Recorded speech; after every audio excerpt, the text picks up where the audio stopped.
PS महाविद्यालय 18तम प्रवासी भारतीय दिवस उद्घाटित।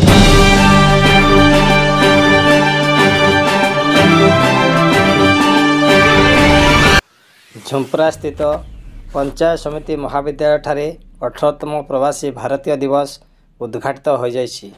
महाविद्यालय अध्यक्ष देवव्रत मिश्र प्रत्यक्ष तत्वावधान में अनुष्ठित उद्घाटनी उत्सव में झुंपरा तहसीलदार रोहित कुमार बाग मुख्य अतिथि भाव योगदान करथिले।